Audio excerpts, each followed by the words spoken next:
Les 27 se réunissent en urgence ce soir. Sujet principal et incontournable, la guerre en Ukraine.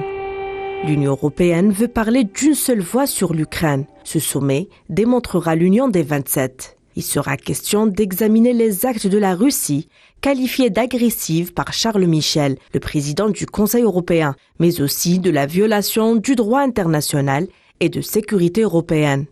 Les actions agressives de la Fédération de Russie violent le droit international ainsi que l'intégrité territoriale et la souveraineté de l'Ukraine. Elles portent également atteinte à l'ordre de sécurité européen. Il est important que nous restions unis et déterminés et que nous définissions ensemble notre approche et nos actions collectives.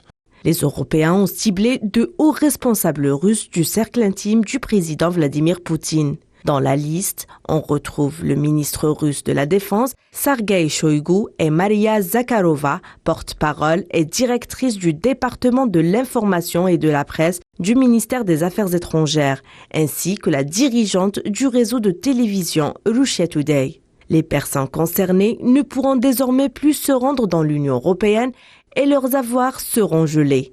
Même si cela est difficile, compte tenu des systèmes déployés par les banques pour y échapper. Les sanctions prévoient également l'interdiction d'importer des dizaines de biens et de services. Pour rappel, les premières sanctions de l'Union européenne sont entrées en vigueur mercredi soir contre Moscou, en réaction à la reconnaissance lundi de l'indépendance des territoires séparatistes dans l'est de l'Ukraine. Les discussions porteront également sur les conséquences économiques et migratoires de la crise sur les pays de la région.